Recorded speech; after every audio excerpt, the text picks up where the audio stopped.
ਅੱਜ ਦਿੱਲੀ ਦੇ ਵਿੱਚ ਕਿਸਾਨ ਆਗੂਆਂ ਵੱਲੋਂ ਪ੍ਰੈਸ ਕਾਨਫਰੰਸ ਕੀਤੀ ਗਈ ਆ। ਮੇਰੇ ਨਾਲ ਮੌਜੂਦ ਨੇ ਭਾਰਤੀ ਕਿਸਾਨ ਯੂਨੀਅਨ ਦੁਆਬਾ ਦੇ ਮਨਜੀਤ ਰਾਏ ਜੀ। ਮਨਜੀਤ ਜੀ, ਅੱਜ ਪ੍ਰੈਸ ਕਾਨਫਰੰਸ ਕੀਤੀ ਗਈ ਆ, ਕੀ ਮੇਨ ਜਿਹੜੇ ਏਜੰਡੇ ਸੀਗੇ, ਸੋ ਕੀ ਐਲਾਨ ਕੀਤਾ ਗਿਆ ਵਾ ਜੀ? ਦੇਖੋ, ਮੇਨ ਏਜੰਡੇ ਤਾਂ ਕੱਲ ਵੀ ਪੀਸੀ ਦੇ ਵਿੱਚ ਸ਼ਾਮੀ ਆਲਰੇਡੀ ਅਨਾਉਂਸ ਕਰ ਦਿੱਤੇ ਸੀ, ਜਿਹਦੇ ਵਿੱਚ ਕਿ 6 ਤਰੀਕ ਨੂੰ ਸਾਡਾ ਜਿਹੜਾ ਟਰੈਕਟਰ ਮਾਰਚ ਹੈ ਰਾਉਂਡ ਜਿਹੜਾ ਸਾਰਾ ਕਰਨਾ, ਔਰ ਸੈਕੰਡ 6 ਤੋਂ 20 ਤੱਕ ਜਿਹੜੇ ਹੈਗੇ ਆ ਸਾਡੇ ਧਰਨਾ, ਜਿਹੜੇ ਸਾਡੇ ਧਰਨੇ ਲੱਗ ਰਹੇ ਨੇ, ਉਹ ਸਾਰੇ ਜਿੰਨੇ ਕੁ ਧਰਨੇ ਲੱਗ ਰਹੇ ਨੇ ਉਹ 6 ਤੋਂ 20 ਤੱਕ ਲੋਕਾਂ ਨੂੰ ਜਾਗ੍ਰਿਤੀ ਲਿਆਉਣੀ ਹੈ, ਉਹਦੇ ਸੰਬੰਧ ਵਿੱਚ ਹੈ। ਤੇ ਇਸੇ ਤਰ੍ਹਾਂ ਜਿਹੜਾ ਸਾਡਾ ਅੱਜ ਖਾਸ ਸੀਗਾ ਮੇਨ, ਉਹ ਸੀਗਾ 26 ਤਰੀਕ ਨੂੰ ਜਿਹੜਾ ਗਣਤੰਤਰ ਦਿਵਸ ਤੇ ਟਰੈਕਟਰ ਮਾਰਚ ਹੋਣਾ ਹੈ, ਉਹਦੇ ਸੰਬੰਧ ਵਿੱਚ ਸੀ। ਸੋ ਟਰੈਕਟਰ ਮਾਰਚ ਕਿੱਥੋਂ ਸ਼ੁਰੂ ਹੋਣਾ, ਕਿੱਥੇ ਜਾ ਕੇ ਖਤਮ ਹੋਏਗਾ? ਬਿਲਕੁਲ ਇੱਥੋਂ ਹੋਏਗਾ ਸਿੰਘੂ ਬਾਰਡਰ ਤੋਂ, ਔਰ ਕੁਝ ਟਰੈਕਟਰ ਜਿਹੜੇ ਆ ਬਾਕੀ ਬਾਰਡਰਾਂ ਤੋਂ ਅੰਦਰ ਆਉਣਗੇ, ਔਰ ਉਹ ਕੋਸ਼ਿਸ਼ ਕਰਾਂਗੇ ਅਸੀਂ ਵੀ ਉਹਦੇ ਲਈ ਜਿਹੜਾ ਮੇਨ ਪੁਆਇੰਟ ਆ ਉਹ ਅਸੀਂ ਬਣਾਵਾਂਗੇ। ਹਾਲੇ ਉਹਦੇ ਵਾਸਤੇ ਅਨਾਉਂਸ ਨਹੀਂ ਕੀਤਾ ਕਿ ਅਸੀਂ ਦਿੱਲੀ ਦੇ ਅੰਦਰ ਜਿਹੜਾ ਉਹ ਗਣਤੰਤਰ ਦਿਵਸ ਜਿਹੜਾ ਮਨਾਉਣਾ ਟਰੈਕਟਰ ਮਾਰਚ ਨਾਲ ਮਨਾਉਣਾ। ਸੋ ਤੁਹਾਨੂੰ ਲੱਗਦਾ ਕਿ ਸਰਕਾਰ ਅੱਗੇ ਜਾਣ ਦੇਵੇਗੀ, ਕਿਉਂਕਿ ਅੱਗੇ ਬੈਰੀਕੇਡਿੰਗ ਕੀਤੀ ਆ, ਤੁਹਾਨੂੰ ਇੱਥੇ ਰੋਕ ਕੇ ਰੱਖਿਆ ਹੈ ਵਾ, ਗਣਤੰਤਰ ਦਿਵਸ ਵਾਲਾ ਦਿਨ ਹੋਵੇਗਾ, ਸਰਕਾਰ ਅੱਗੇ ਜਾਣ ਦੇ ਦੇਗੀ? ਦੇਖੋ, ਹਾਲਾਂਕਿ ਸ਼ਾਂਤੀਮਈ ਢੰਗ ਨਾਲ ਪ੍ਰਦਰਸ਼ਨ ਹੋ ਰਿਹਾ ਵਾ। ਬਿਲਕੁਲ ਅਸੀਂ ਆਪਣੇ ਟਰੈਕਟਰ ਲੈ ਕੇ ਜਾ ਰਹੇ ਹਾਂ, ਟਰਾਲੀਆਂ ਤਾਂ ਇੱਥੇ ਹੀ ਨੇ। ਅਸੀਂ ਬਿਲਕੁਲ ਸਰਕਾਰ ਨੂੰ ਇਹ ਦੱਸਣਾ ਚਾਹੁੰਦੇ ਹਾਂ ਕਿ ਸਾਡਾ ਸਾਰਾ ਪ੍ਰੋਟੈਸਟ ਸ਼ਾਂਤੀਪੂਰਵਕ ਹੈ, ਔਰ ਬਿਲਕੁਲ ਜਿਹੜੇ ਸਾਡੇ ਬਿਲਕੁਲ ਤਿਰੰਗੇ ਦੇ ਝੰਡੇ ਆ ਉਹ ਲੱਗੇ ਹੋਣਗੇ। ਅਸੀਂ ਸੰਵਿਧਾਨਿਕ ਤੌਰ ਤੇ ਜਾਵਾਂਗੇ, ਉੱਦਾਂ ਨਹੀਂ। ਸੰਵਿਧਾਨਿਕ ਤੌਰ ਤੇ ਤੁਹਾਨੂੰ ਮੈਂ ਕਹਿ ਰਿਹਾ ਕਿ ਜਿਹੜੀ ਮਰਿਆਦਾ ਗਣਤੰਤਰ ਦਿਵਸ ਦੀ, ਇਹ ਦਿੱਖ ਵੀ ਸਾਡੀ ਉਹੀ ਹੋਈ। ਵੀ ਸ਼ਾਂਤੀਮਈ ਢੰਗ ਨਾਲ ਇਹ ਪ੍ਰਦਰਸ਼ਨ ਜਿਹੜਾ ਕੀਤਾ ਜਾਵੇਗਾ, ਬਿਲਕੁਲ ਸ਼ਾਂਤੀ ਢੰਗ ਨਾਲ ਕੀਤਾ ਗਿਆ, ਕਿਸੇ ਨੂੰ ਸ਼ਾਂਤੀ ਭੰਗ ਨਹੀਂ ਕਰਨ ਦਿੱਤੀ ਜਾਊਗੀ, ਬਿਲਕੁਲ ਡਿਸਪਲਿਨ ਦੇ ਵਿੱਚ ਹੋਏਗਾ। ਔਰ ਇਹ ਬਿਲਕੁਲ ਹੈ ਕਿ ਇਹਦੇ ਵਾਸਤੇ ਅਸੀਂ ਕੋਸ਼ਿਸ਼ ਕਰਾਂਗੇ ਕਿ ਜਿਹੜੇ ਸਾਰੇ ਬਾਰਡਰਾਂ ਤੋਂ ਆਉਣੇ ਨੇ, ਜੇ ਇੱਕ ਬਾਰਡਰ ਤੋਂ ਇਕੱਠੇ ਹੋ ਕੇ ਚੱਲਣਾ ਕਿ ਅੰਦਰ ਇਹ ਅਗਲੇ ਦਿਨਾਂ ਦੇ ਵਿੱਚ ਅਨਾਉਂਸ ਕਰਤਾ ਜਾਊਗਾ। ਇਹ ਆਪਣਾ ਇਹ ਸੀ ਕਿ ਅਸੀਂ ਕੈਲੰਡਰ ਆਪਣਾ ਇਸ਼ੂ ਕੀਤਾ ਆਪਣੇ ਪ੍ਰੋਗਰਾਮਾਂ ਦਾ, ਉਹਦੇ ਤਹਿਤ ਹੀ ਇਹ ਸਾਡੀ ਡੇਟ ਆ ਕਿ 26 ਜਨਵਰੀ ਜਿਹੜਾ ਗਣਤੰਤਰ ਦਿਵਸ ਹੈ ਉਹ ਅਸੀਂ, ਕਿਉਂਕਿ ਜੈ ਜਵਾਨ ਜੈ ਕਿਸਾਨ, ਤੇ ਜੇ ਜਵਾਨ ਪਰੇਡ ਸ਼ਾਮਲ ਹੁੰਦੇ ਆ ਤਾਂ ਕਿਸਾਨ ਵੀ ਸ਼ਾਮਲ ਹੋਣਗੇ। ਸੋ ਜਿਵੇਂ ਤੁਸੀਂ ਕਿਹਾ ਕਿ ਦਿੱਲੀ ਦੀ ਪਰੇਡ 'ਚ ਸ਼ਾਮਲ ਹੋਵਾਂਗੇ, ਦਿੱਲੀ ਜਿਹੜੀ ਪਰੇਡ ਕੱਢੀ ਜਾਵੇਗੀ ਟਰੈਕਟਰ ਪਰੇਡ, ਕੁਝ ਨਾਮ ਰੱਖਿਆ ਗਿਆ ਇਸ ਦਾ, ਕਿਸਾਨ ਟਰੈਕਟਰ ਪਰੇਡ। ਸੋ ਇਹ ਕਿਤੇ ਜਾਵੇਗਾ, ਉਹਦੇ ਤੇ ਤਿਰੰਗਾ ਝੰਡਾ ਤੇ ਕਿਸਾਨੀ ਝੰਡਾ ਹੋਵੇਗਾ ਨਾਲ? ਬਿਲਕੁਲ, ਨਾਲ ਕਿਸਾਨੀ ਝੰਡਾ ਵੀ ਹੋਏਗਾ। ਮੋਹਰੇ ਅੱਗੇ ਤਿਰੰਗਾ ਹੋਏਗਾ ਤੇ ਉਹਦੇ ਪਿੱਛੇ ਜਿਹੜਾ ਕਿਸਾਨੀ ਝੰਡਾ ਹੋਏਗਾ। ਸਾਡਾ ਤਿਰੰਗਾ ਅੱਗੇ ਰਹੇਗਾ। ਤਿਰੰਗਾ ਅੱਗੇ ਰਹੇਗਾ। ਕਾਲੇ ਝੰਡੇ ਤਾਂ ਹੋਣਗੇ ਨਾਲ? ਕਾਲੇ ਝੰਡੇ ਤਾਂ ਨਹੀਂ ਹੋਣਗੇ ਨਾਲ? ਨਹੀਂ, ਕਾਲੇ ਝੰਡੇ ਨਹੀਂ ਅਸੀਂ ਲਗਾਵਾਂਗੇ, ਉਹ ਬਿਲਕੁਲ ਮਨਾ ਕਰ ਦਿਆਂਗੇ। ਅਸੀਂ ਜੇ ਕਿਸੇ ਨੌਜਵਾਨ ਲਾਇਆ ਖੁਲਾ ਦਿਆਂਗੇ। ਆਪਣੀ ਯੂਨੀਅਨ ਦੇ ਝੰਡੇ ਹੋਊਗੇ, ਉਹ ਹਰੇ ਰੰਗ ਦਾ ਝੰਡਾ ਹੁੰਦਾ, ਔਰ ਉੱਤੇ ਆਪਣੀ ਯੂਨੀਅਨ ਦਾ ਨਾਂ, ਆਪਣੇ ਸੰਗਠਨ ਦਾ ਨਾਂ ਲਿਖਿਆ ਹੁੰਦਾ। ਮਕਸਦ ਕੀ ਆ ਦਿੱਲੀ ਦੇ ਵਿੱਚ 26 ਜਨਵਰੀ ਵਾਲੇ ਦਿਨ ਟਰੈਕਟਰ ਪਰੇਡ ਕਰਨ ਦਾ? ਇਹ ਮਕਸਦ ਹੈ ਕਿ ਜਿਹੜੀ ਲੋਕਾਂ ਨੂੰ ਜਾਗਰਣ ਕਰਨਾ, ਕਿ ਸਰਕਾਰ ਨੂੰ ਜਗਾਉਣਾ?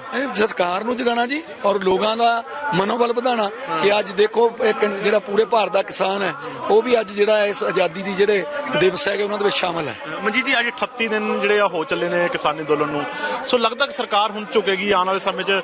ਤੁਸੀਂ ਸ਼ਹੀਦੀ ਦਿਹਾੜੇ ਸੜਕਾਂ ਤੇ ਮਨਾ ਰਹੇ ਹੋ, ਜਿਹੜੇ ਤਿਉਹਾਰ ਆ ਰਹੇ ਹੋ ਸੜਕਾਂ ਤੇ ਮਨਾ ਰਹੇ ਹੋ, ਨਵਾਂ ਸਾਲ ਸੜਕਾਂ ਤੇ ਮਨਾਤਾ, ਆਉਣ ਵਾਲੇ ਸਮੇਂ 'ਚ ਹੋਰ ਤਿਉਹਾਰ ਆ ਰਹੇ ਨੇ, ਸੋ ਕੀ ਲੱਗਦਾ ਸਰਕਾਰ ਝੁਕੇਗੀ ਜਾਂ ਸੜਕਾਂ ਤੇ ਬਹਿ ਕੇ ਇਸੇ ਤਰ੍ਹਾਂ ਫਿਰ ਤਿਉਹਾਰ ਮਨਾਉਂਦੇ ਰਹੋਗੇ? ਕੋਈ ਗੱਲ ਨਹੀਂ, ਸਰਕਾਰ ਨਾ ਝੁਕੇ ਜੀ। ਅਸੀਂ ਤਾਂ, ਤੁਸੀਂ ਪਿੱਛੇ ਵੇਖਿਆ ਹੋਊਗਾ ਕਿ ਸਾਈਡ ਤੇ ਜਿਹੜਾ ਫੁੱਟਪਾਥ ਹੈ ਉੱਥੇ ਸਾਡੀਆਂ ਪੱਕੀਆਂ ਸ਼ੈੱਡਾਂ ਬਣ ਗਈਆਂ, ਔਰ ਅਸੀਂ ਤਾਂ ਹੁਣ ਪੱਕਾ ਵੀ ਪੱਟੀਆਂ ਸ਼ੁਰੂ ਕਰਤੀਆਂ, ਟਿਊਬਵੈਲ ਲਾਣੇ ਸ਼ੁਰੂ ਕਰਤੇ। ਅਸੀਂ ਟਾਇਲਟ ਪੱਕੀਆਂ ਲੱਗ ਪਈਆਂ, ਪਾਈਪ ਦੱਬ ਕੇ ਜੇਸੀਬੀ ਟਿਊਬਵੈਲ ਬੋਰਿੰਗ ਹੋਣ ਲੱਗ ਪਈ ਆ ਸੜਕ ਦੀ ਬਾਹਰਲੀ ਸਾਈਡ, ਜਿਹੜੇ ਫੁੱਟਪਾਥ ਵਾਲੇ ਸਾਈਡ ਆ।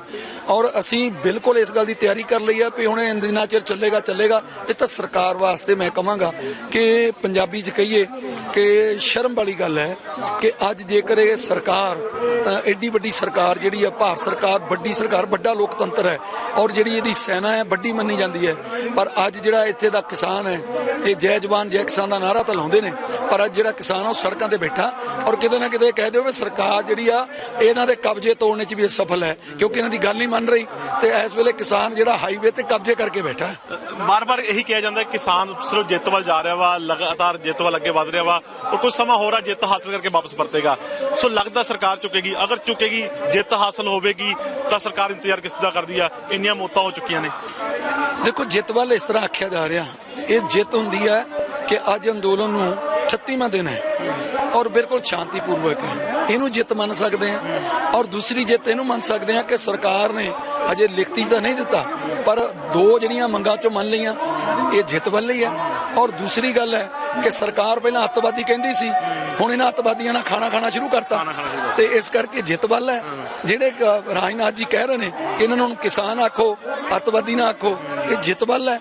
ਇਹ ਕਿਤੇ ਨਾ ਕਿਤੇ ਸਰਕਾਰ ਨੂੰ ਪਤਾ ਲੱਗ ਗਿਆ ਕਿ ਜਿਹੜੀਆਂ ਅਸੀਂ ਕੋਝੀਆਂ ਹਰਕਤਾਂ ਕਰਦੇ ਸੀ ਉਹ ਸਾਡੀਆਂ ਸਵਾਲ ਇਹ ਖੜਾ ਹੈ ਕਿ ਕਿਸਾਨ ਇਹ ਕਹਿ ਰਹੇ ਨੇ ਕਿ 3 ਕਾਨੂੰਨ ਰੱਦ ਕਰ ਦਿਓ, ਅਸੀਂ ਵਾਪਸ ਭਰ ਜਾਾਂਗੇ, ਪਰ ਕਾਨੂੰਨ ਰੱਦ ਨਹੀਂ ਹੋ ਰਿਹਾ, ਸਰਕਾਰ ਕਹਿੰਦੀ ਅਸੀਂ ਇਹਨੂੰ ਸੰਸ਼ੋਧਨ ਕਰ ਦਿੰਦੇ ਹਾਂ। ਨਹੀਂ ਦੇਖੋ, ਸੰਵਿਧਾਨਿਕ ਤੌਰ ਤੇ ਜਿਹੜਾ ਗਲਤ ਕੀਤਾ ਉਹਨੂੰ ਅਸੀਂ ਕਿਵੇਂ ਮੰਨ ਲਈਏ?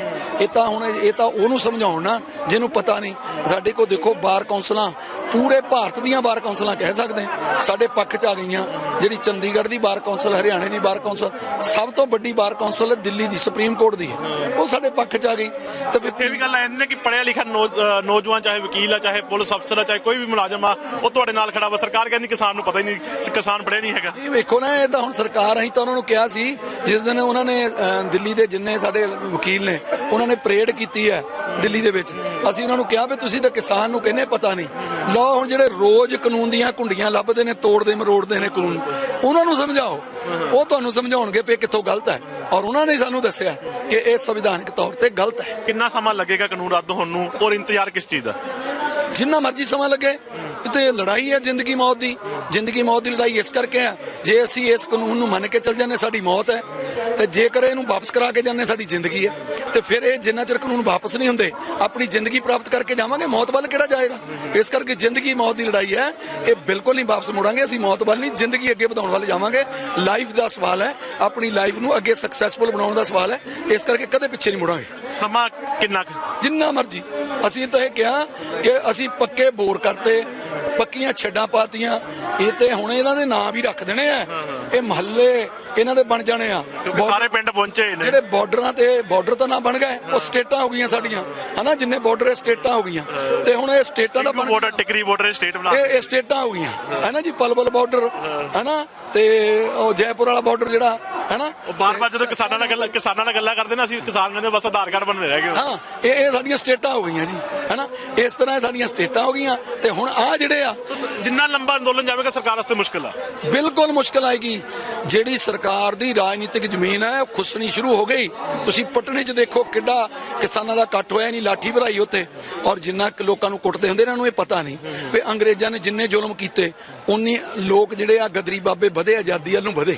ਇਸ ਕਰਕੇ ਇਹ ਸਰਕਾਰ ਦਾ ਭੁਲੇਖਾ। ਇਹ ਉਹ ਲੋਕ ਨੇ ਕਿਸਾਨ ਜਿਹੜੇ ਪਿੰਡੇ ਤੇ ਧੁੱਪ ਦੀ ਰੋਜ਼ ਕੁੱਟ ਖਾਂਦੇ ਨੇ, ਠੰਡ ਦੀ ਕੁੱਟ ਖਾਂਦੇ ਨੇ। ਔਰ ਬਾਰਿਸ਼ ਦਾ ਵੀ ਦੇਖ ਲਿਆ, ਕਿਸਾਨ ਬੈਠੇ ਸੀਗੇ ਬਾਰਿਸ਼ਾਂ ਦੇ ਵਿੱਚ, ਕੋਈ ਪਰਵਾਹ ਨਹੀਂ, ਕਹਿੰਦੇ ਕੋਈ ਪਰਵਾਹ ਨਹੀਂ। ਨਹੀਂ ਜੀ, ਇਹ ਤਾਂ ਬਾਰਿਸ਼ 'ਚ ਰਹਿਣਾ ਸਾਡਾ ਤਾਂ ਨਿੱਤ ਦਾ ਕੰਮ ਹੈ। ਠੰਡ 'ਚ ਰਹਿਣਾ, ਦੇਖੋ ਬਰਫ਼ ਪਈ ਹੁੰਦੀ, ਕੋਰਾ ਉਹਨੂੰ ਅਸੀਂ ਕਹਿੰਦੇ ਆ। ਜਦੋਂ ਬਰਫ਼ ਡਿੱਗੀ ਹੁੰਦੀ ਕੋਰਾ, ਤੇ ਨੰਗੇ ਪੈਰੀਂ ਉਹ 'ਚ ਅਸੀਂ ਪਾਣੀ ਲਾਉਨੇ ਆ। ਜਦੋਂ ਪੈਰ ਸਾਨੂੰ ਏਦਾਂ ਲੱਗਦਾ ਹੁੰਦਾ ਕਿ ਸਾਡੇ ਨਾਲ ਨਹੀਂ ਹੈਗੇ, ਫਿਰ ਵੀ ਉਹਦੇ ਵਿੱਚ ਰਹੀਦਾ। ਇਹ ਬੜੀ ਸਹਿਣਸ਼ੀਲਤਾ। ਇਹ ਸਰਕਾਰ, ਤੁਸੀਂ ਸਮਾਂ ਕਿਹਾ ਨਾ, ਅਸੀਂ ਇੱਕ ਫਸਲ ਬੀਜਦੇ ਆ, 1 ਸਾਲ ਉਹਦੀ ਵੇਟ ਕਰਦੇ ਆ। ਗੰਨੇ ਦੀ ਫਸਲ ਜਿਹੜੀ 1 ਸਾਲ ਬਾਅਦ ਕੱਟੀ ਜਾਂਦੀ, ਜਿੱਦਣ ਉਹਨੂੰ ਬੀਜਦੇ ਆ ਉਹਦੇ ਵੱਲ ਉਹਨੂੰ ਪਾਲਦੇ, ਪੋਸਦੇ, ਉਹਨੂੰ ਗੁਡਾਈ ਕਰਦੇ, ਉਹਦੀ ਸਪਰੇਅ ਕਰਦੇ, ਉਹਦੇ ਪਾਲਣ ਪੋਸ਼ਣ ਤੇ ਲੱਗੇ ਰਹਿੰਦੇ ਆ। ਉਹਦਾ ਰਿਜ਼ਲਟ ਪਤਾ ਨਹੀਂ ਕੀ ਹੁੰਦਾ ਲਾਸਟ। ਇਸ ਕਰਕੇ ਅਸੀਂ ਤਾਂ 1-1 ਸਾਲ ਫਸਲ ਨੂੰ ਦੇਖਦੇ ਆ। ਤੇ ਇਹ ਮੋਦੀ ਸਰਕਾਰ ਦੀ ਕੀ ਗੱਲ ਹੈ? ਇਹਦੀ ਜਿੰਨਾ ਚਿਰ ਟਰਮ ਆ, ਮਹੀਨੇ ਦਾ ਹੀ ਹੋਇਆ ਸਿਰਫ, ਇਹ 4 ਸਾਲ ਦੀ ਟਰਮ ਇਹਦੀ ਰਹਿੰਦੀ ਹੈ। ਤੇ 4 ਸਾਲ ਦੇਖਾਂਗੇ, ਅੰਦੋਲਨ ਚੱਲੇਗਾ, ਔਰ ਇਹਦੀ ਫਿਰ ਰਾਜਨੀਤਿਕ ਜ਼ਮੀਨ ਵੀ ਨਾਲ ਲੈ ਕੇ ਜਾਵਾਂਗੇ। ਆਪਣੀ ਜ਼ਮੀਨ ਤਾਂ ਬਚਾ ਕੇ ਜਾਣਾ ਹੀ ਆ, ਇਹਦੀ ਰਾਜਨੀਤਿਕ ਜ਼ਮੀਨ ਵੀ ਖੋਹ ਕੇ ਲੈ ਕੇ ਜਾਵਾਂਗੇ। ਸੋ ਇਹ ਸਨ ਮਨਜੀਤ ਰਾਏ, ਜਿਨ੍ਹਾਂ ਨੇ ਕਿਹਾ ਕਿ ਅੰਦੋਲਨ ਲੰਬਾ ਚੱਲ ਸਕਦਾ ਵਾ ਅਗਰ ਸਰਕਾਰ ਮੰਗਾਂ ਨਹੀਂ ਮੰਨੇਗੀ। ਸੋ 26 ਜਨਵਰੀ ਨੂੰ ਜਿਹੜਾ ਵਾ ਦਿੱਲੀ ਦੇ ਵਿੱਚ ਟਰੈਕਟਰ ਰੈਲੀ ਕੱਢੀ ਜਾ ਰਹੀ ਆ, ਜਿਸ ਦਾ ਨਾਮ ਟਰੈਕਟਰ ਪਰੇਡ ਜਿਹੜੀ ਰੈਲੀ ਰੱਖਿਆ ਗਿਆ ਵਾ। ਸੋ ਟਰੈਕਟਰਾਂ ਤੇ ਤਿਰੰਗੇ ਝੰਡੇ ਲਾ ਕੇ, ਕਿਸਾਨੀ ਝੰਡੇ ਲਾ ਕੇ ਦਿੱਲੀ ਦੇ ਅੰਦਰ ਜਿਹੜੀ ਇਹ ਟਰੈਕਟਰ ਰੈਲੀ ਕੱਢੀ ਜਾਵੇਗੀ। ਕੈਮਰਾਮੈਨ ਗੁਰਦੇਵ ਦੇ ਨਾਲ ਨਰਿੰਦਰ ਬਿੰਦੂ, ਜਗਬਾਣੀ ਟੀਵੀ।